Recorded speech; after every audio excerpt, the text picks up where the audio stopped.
Hello friends, welcome back to my YouTube channel baby and mom care with Kiran. Newborn baby को सर्दी जुकाम खांसी अक्सर हो जाता है। स्टार्टिंग के फर्स्ट ईयर में बच्चों को लगभग 8 to 9 टाइम सर्दी जुकाम खांसी होता है। तो यह एक नॉर्मल सी बात है, क्योंकि स्टार्टिंग के फर्स्ट ईयर में बच्चों की इम्यूनिटी काफ़ी वीक होती है। इसी कारण से बच्चों को इन्फेक्शन जो है वह जल्दी से कैच कर लेता है। पर कुछ बच्चों को बहुत ही ज़्यादा सर्दी जुकाम खांसी होता है। कई पेरेंट्स के हमारे पास कमेंट्स आए हैं कि हमारे बच्चों को अक्सर ही सर्दी जुकाम खांसी हो जाता है। ऐसा क्यों होता है? अगर सर्दी जुकाम खांसी बच्चों को ज़्यादा होता है तो बच्चों की इम्यूनिटी भी वीक होती है, बच्चों का वेट भी गेन नहीं होता है, बच्चा चिड़चिड़ा रहता है, बच्चे की नींद भी पूरी नहीं हो पाती है। तो आज की इस वीडियो में हम बताएंगे कुछ कॉमन मिस्टेक्स जो जाने अनजाने में पेरेंट्स कर जाते हैं, जिसकी वजह से बच्चों को सर्दी जुकाम खांसी हो जाता है। तो दोस्तों शुरू करते हैं यह वीडियो। फर्स्ट मिस्टेक है बच्चे का गीला रह जाना। सबसे ज़्यादा बच्चों को ठंड जो लगती है वह गीले होने की वजह से लगती है। अगर बच्चा कॉटन की नैपी पहनता है और हम कुछ टाइम तक बच्चों को चेक नहीं करते हैं कि उसने सुसु करी है या नहीं, और बच्चा सुसु कर ही गीली नैपी में रहता है, तो उसे ठंड पकड़ लेती है। या बच्चे का डायपर लीक हो जाता है रात में सोते टाइम। कभी कभी बच्चों का डायपर भी लीक हो जाता है, स्पेशली सर्दियों के मौसम में।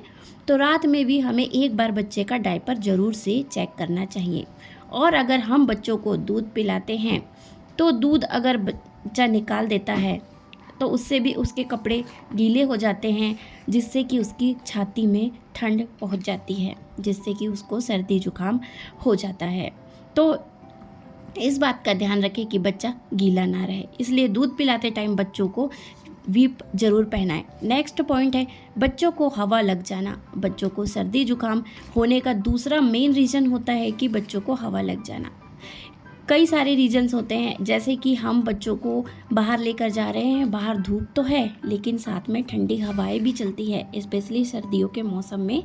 अगर ठंडी हवा ज़रा भी बच्चों को लग जाती है तो बच्चों को सर्दी जुकाम खांसी हो ही जाता है। या फिर अगर हम बच्चों को एक रूम से दूसरे रूम में लेकर जाते हैं और वहाँ पर टेम्परेचर डिफरेंस रहता है, तो इस कारण से भी बच्चों को सर्दी जुकाम है वो लग जाती है।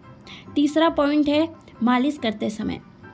अगर हम बच्चों को खुले एरिया में मालिश करते हैं तो भी बच्चों को ठंड लग जाती है, तो हम कोशिश करें कि बच्चों को ठंडी हवाओं से बचाएं। नेक्स्ट है बच्चों को कुछ ऐसे लोगों के कांटेक्ट में ना आने दे जिनको पहले से ही इन्फेक्शन लगा हुआ है, यानी कि जिनको सर्दी जुकाम फीवर है तो भी बच्चा बहुत ही जल्दी उनका इन्फेक्शन है वो कैच कर लेता है। नेक्स्ट पॉइंट है माँ को भी अपना ध्यान रखना चाहिए। ठंड के मौसम में डिलीवरी के बाद बॉडी वीक हो जाती है, और अगर हम थोड़ी सी भी लापरवाही कर लेते हैं, जैसे ठंडे पानी से नहा लिया या कुछ ठंडी चीज़ खा ली, बालों को धोकर अच्छे से नहीं सुखाया है, तो ठंड लग जाती है।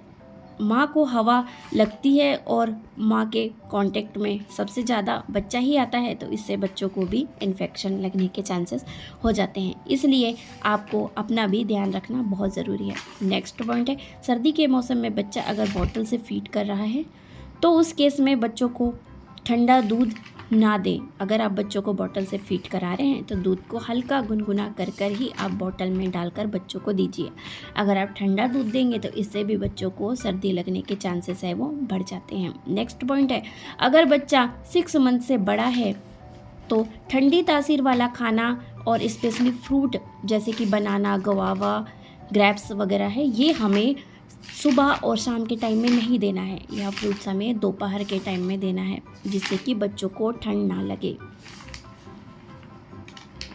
नेक्स्ट पॉइंट है मालिश गलत तेल से करने से। जैसे कि हम सर्दियों के मौसम में हम सरसों का तेल या बादाम रोगन तेल का ही यूज़ करें, क्योंकि यह तासीर में गर्म होता है, जिससे हमारे बच्चों को ठंड नहीं लगती है। तो फ्रेंड्स, ये रही कुछ बातें जो आपको सर्दी के मौसम में स्पेशली ध्यान में रखना है। अगर आपको हमारी वीडियो पसंद आई है तो वीडियो को लाइक और चैनल को सब्सक्राइब जरूर कीजिएगा।